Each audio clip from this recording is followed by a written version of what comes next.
Vamos abrir as nossas Bíblias em Efésios capítulo 3, versículo 10. Se você tem Bíblia, abra em Efésios capítulo 3, versículo número 10. Glória a Jesus, glória a Deus. Quantos encontraram, digam amém. Diz assim a palavra do Senhor. Capítulo 3, versículo número 10. Está escrito assim, deixa eu tirar a fita aqui. Para que, pela igreja, repete comigo, pela igreja. De novo, pela igreja.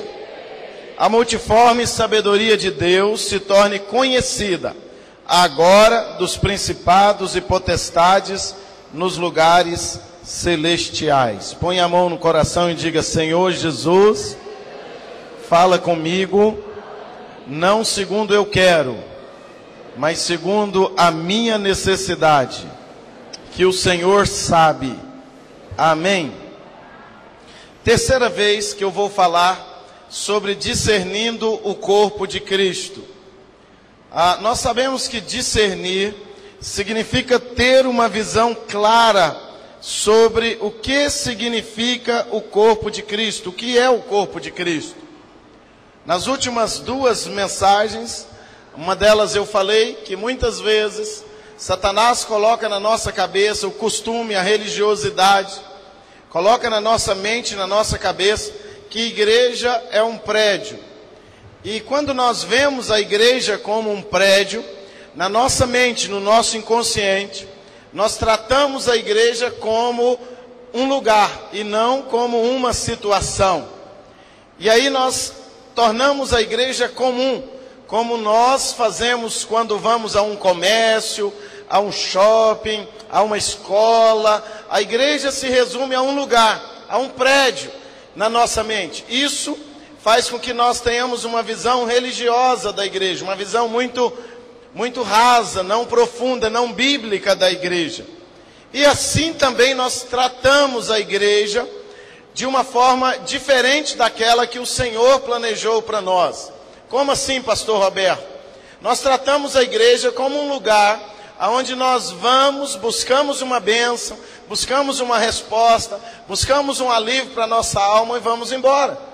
O dia que eu não precisar de um alívio, de uma bênção, de uma paz, eu nem preciso vir à igreja. É assim que às vezes nós tratamos a igreja, como um ponto, como um comércio, como um lugar onde eu vou adquirir um pouco de fé, um lugar onde eu vou receber alguma coisa. Mas Jesus não ensina isso. A palavra que nós lemos, Paulo escreve à igreja de Éfeso, dizendo que a igreja ela é responsável por manifestar a multiforme sabedoria de Deus. A multiforme quer dizer que as várias formas que a sabedoria de Deus é expressada sobre a terra. Isto é um mistério. Isto é uma obra espiritualmente profunda. Então a igreja não é só a sua religião, a igreja não é só um prédio, a igreja não é só um lugar. Discernir o corpo de Cristo é você saber exatamente o que é a igreja do Senhor, sabendo das suas qualidades, tendo consciência das suas qualidades e também das suas deficiências, dos seus defeitos, porém agindo sempre no temor do Senhor. Hoje nós vamos falar um pouco sobre como é o dia a dia de uma igreja, o que significa ser a igreja. E a primeira pergunta que eu quero fazer hoje é uma pergunta que eu tenho escutado muito por aí. A pergunta é: para que serve a igreja? Responde para a pessoa que está do seu lado: para que serve a igreja?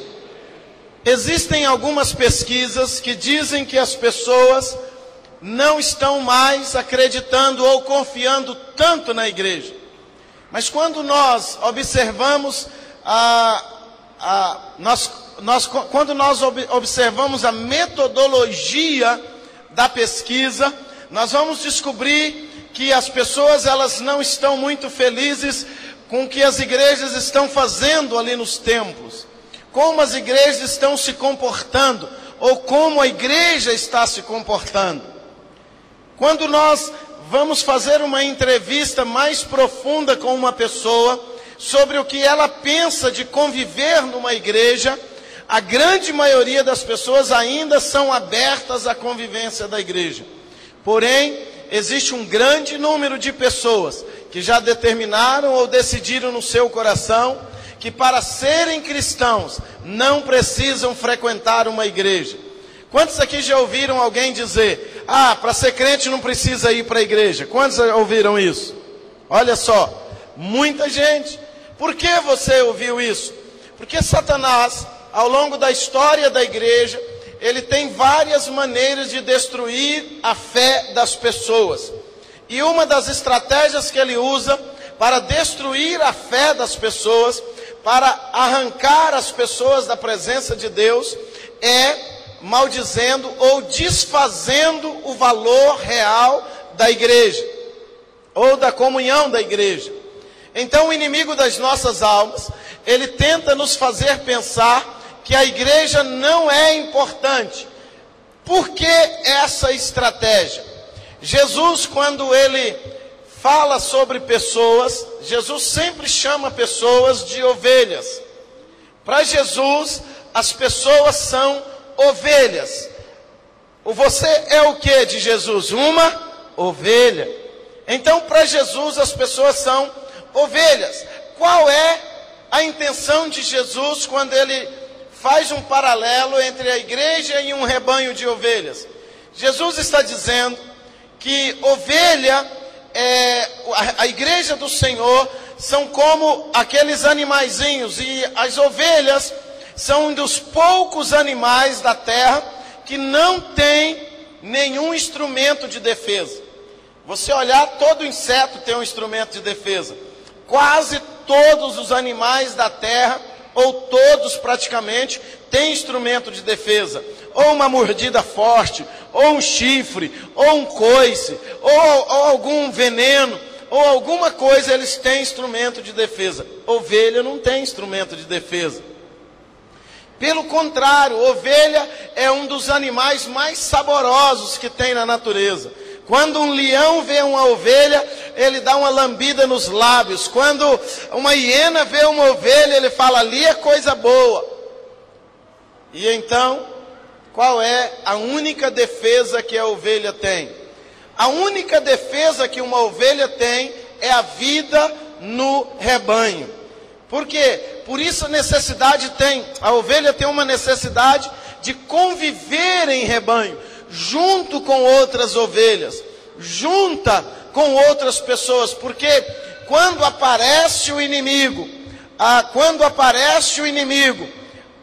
rondando, as ovelhas começam a berrar.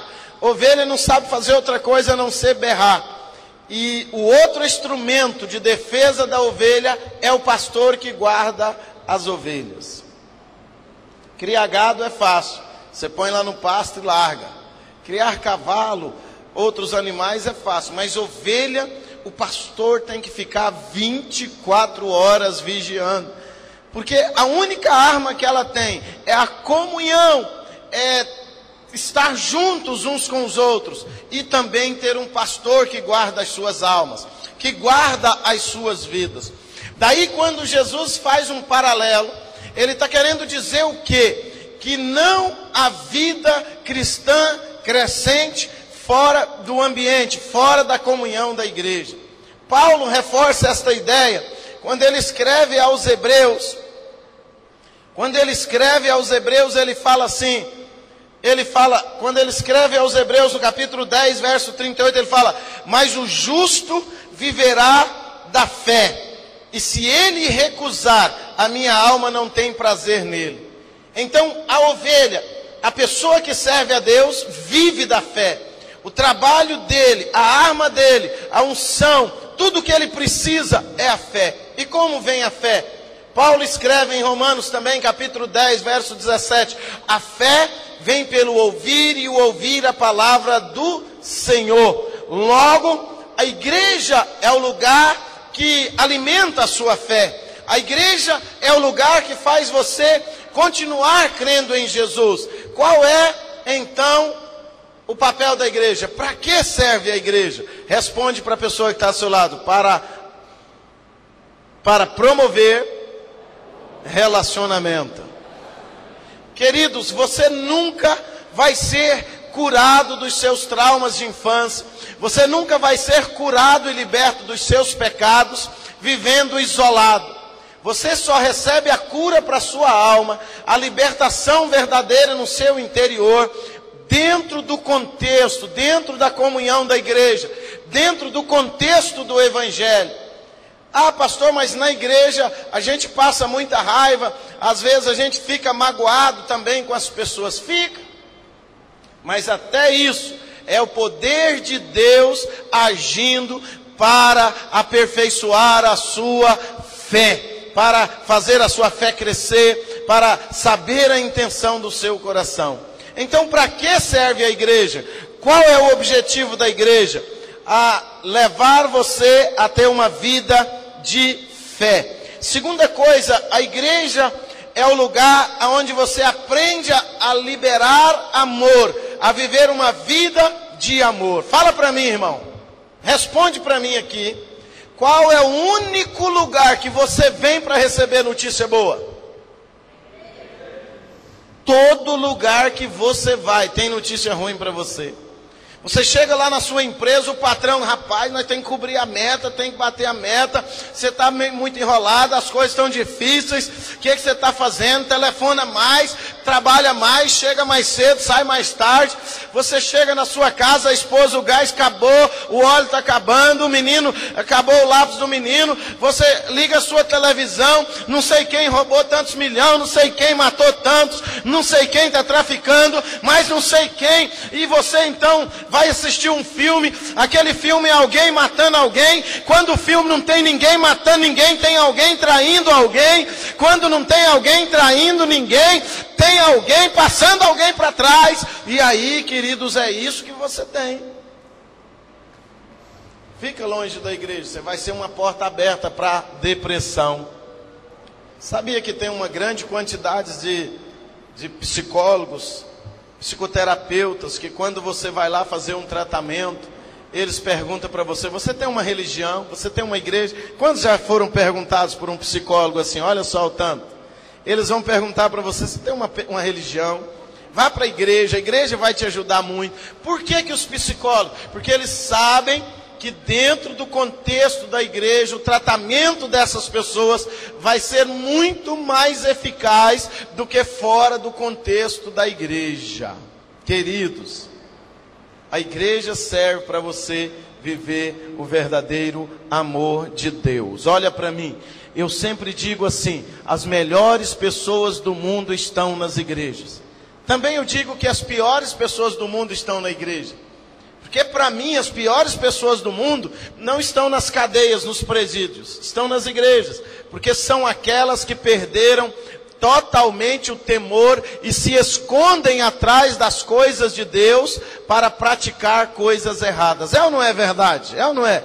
Quantas pessoas se escondem atrás da santidade? O bandido, aquele camarada que está lá no CEPAI, está preso, você vai conversar com ele, ele admite. Ele fala, eu sou isso, eu sou aquilo, mas tem gente que esconde dentro da igreja, igualzinho ovelha, parece ovelha, tem cheiro de ovelha, mas é bode só para fazer coisa errada. Aonde é o lugar mais santo da terra? A igreja. Agora você usurpar, desfazer, roubar, você ser desonesto no lugar mais santo da terra, é a pior pessoa da terra. Mas o Senhor Jesus, Ele ensina que nós devemos amar uns aos outros. A igreja é o lugar de viver o amor. Independentemente se a pessoa é bode ou se ela é ovelha. Nós temos que amar, nós temos que cuidar, nós temos que respeitar, nós temos que honrar, nós temos que cuidar das pessoas. Esse é o propósito do Evangelho. Cristão que não tem o coração aberto para cuidar de outras pessoas, tem que questionar o cristianismo dele. Cristão que não tem o coração aberto para ajudar as outras pessoas, tem que questionar o cristianismo dele.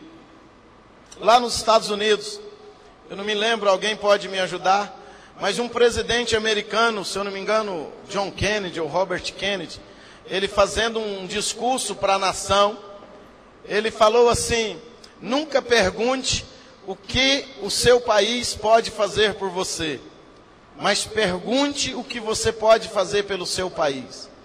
Ele estava dizendo que se alguém naquele país era patriota, se alguém naquele lugar amava aquele país, se alguém ali honrava aquele país, tinha respeito pelo aquele país, qual é a atitude daquela pessoa? Ter sempre no coração uma decisão do que eu posso fazer pelo meu país.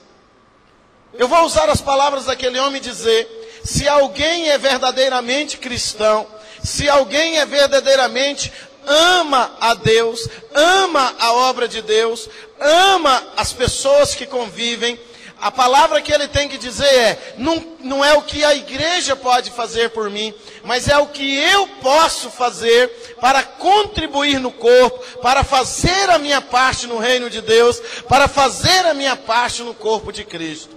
Esta é a pergunta. Esta atitude demonstra maturidade. Repete comigo: maturidade. A infantilidade está diretamente ligada à atitude de querer receber. A pessoa que só quer receber, me dá atenção, liga para mim, dá moral para mim, faz as coisas para mim, faz alguma coisa, você não fez nada por mim, é criança espiritual. Um dos principais sinais que uma pessoa se tornou madura é quando ela quer ajudar, ela quer contribuir. O que eu posso fazer?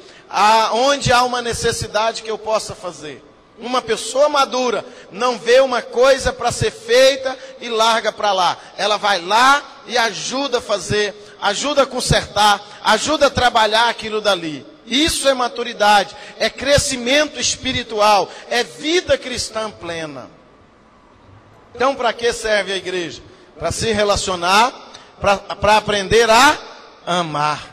Para aprender o que? A amar.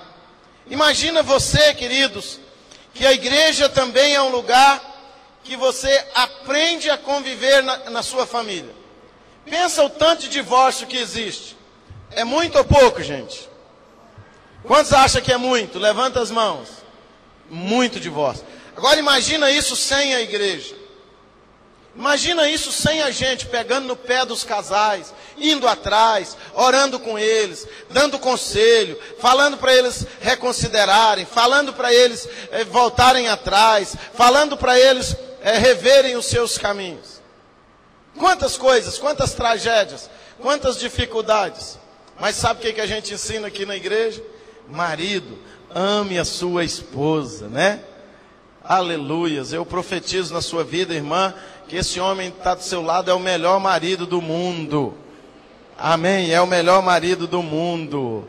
Glória a Deus. Maridos, amem as suas esposas. Levanta as mãos assim, faz assim os maridos abençoados. Fala assim: eu como marido, faço uma aliança agora, de ser o melhor marido na vida da minha esposa. Um marido espetacular, fora de série, em nome de Jesus. Bate no peito e fala: eu sou o super marido agora.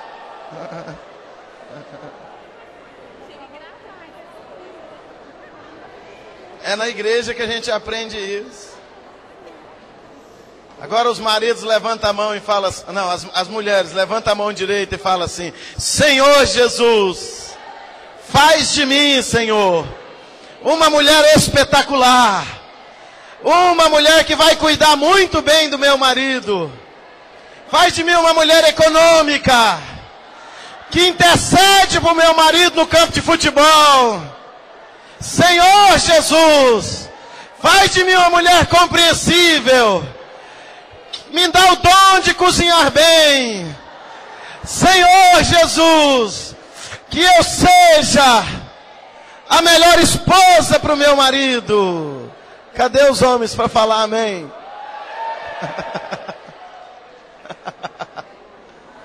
Nunca mais vai ficar machucado no campo de futebol. A mulher vai estar intercedendo.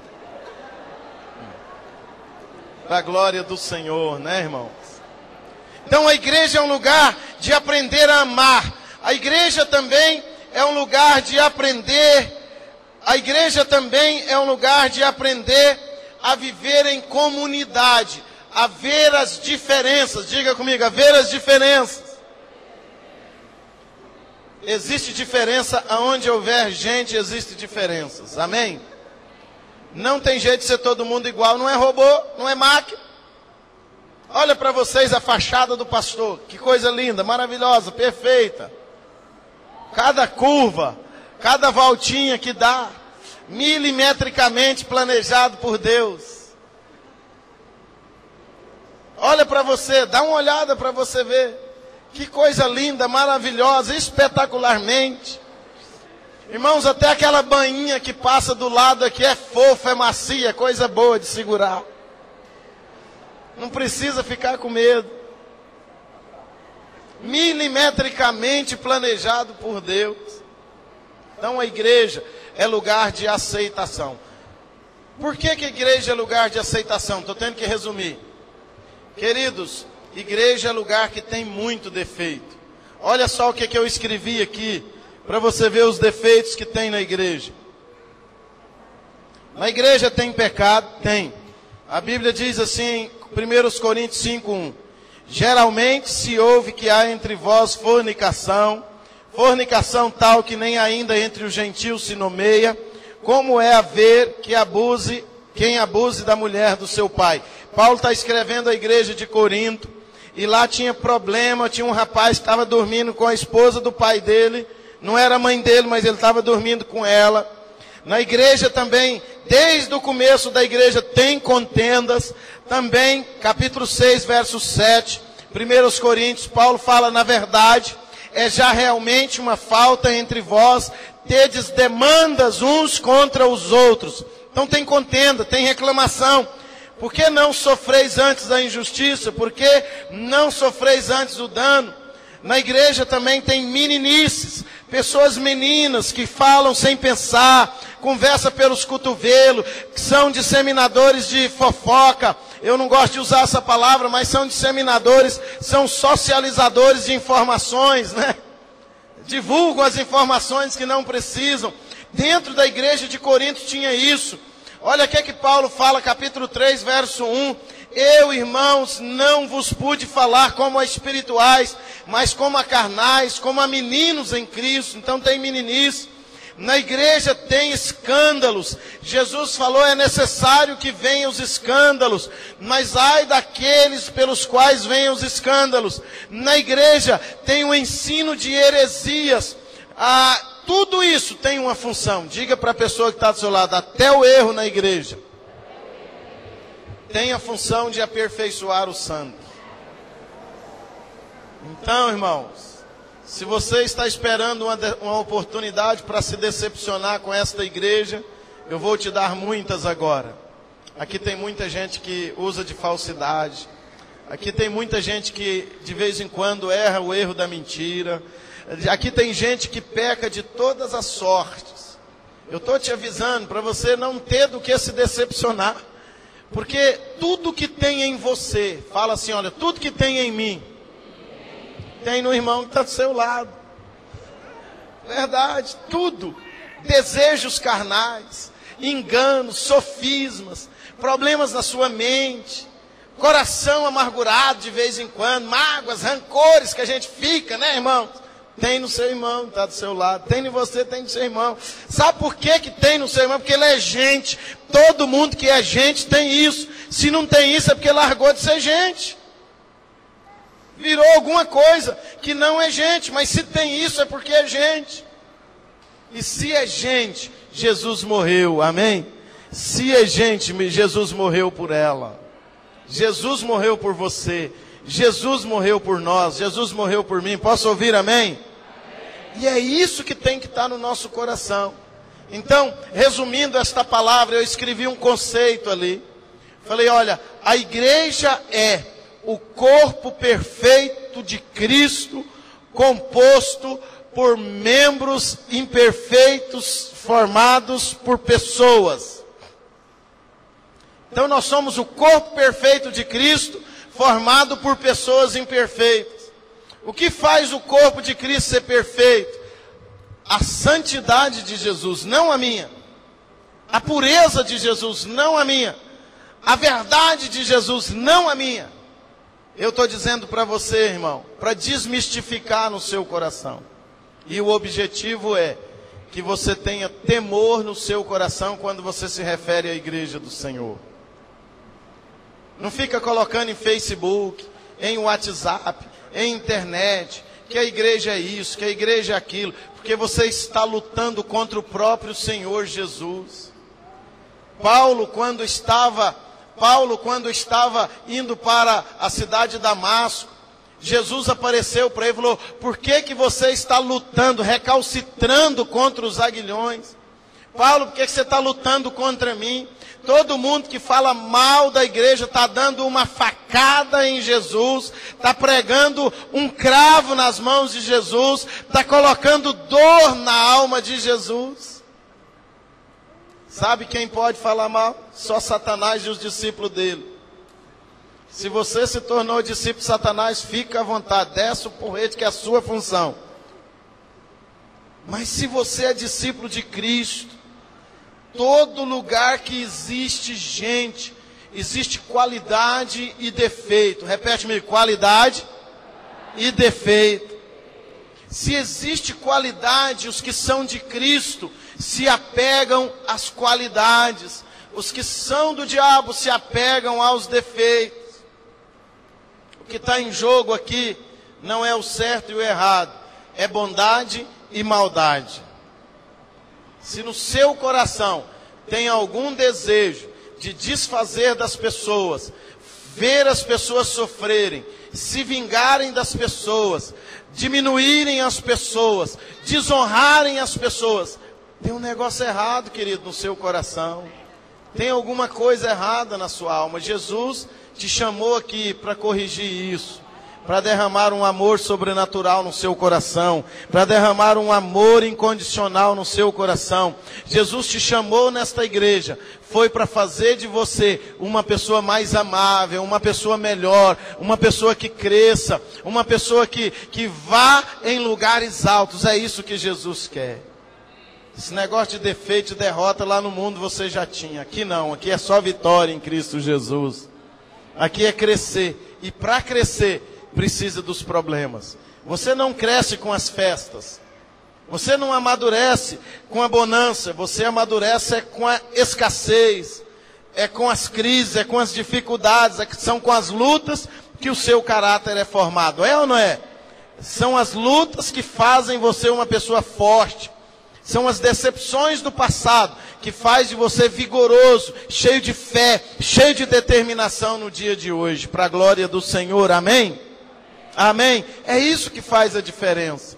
Então eu deixo essa palavra para você nunca mais no seu coração falar da igreja do Senhor. Nunca mais faça isso. Nunca mais. Promova a igreja do Senhor. Tenha discernimento do que é o corpo de Cristo. Quando você for tomar a ceia do Senhor, tome ela discernindo o que é o corpo de Cristo.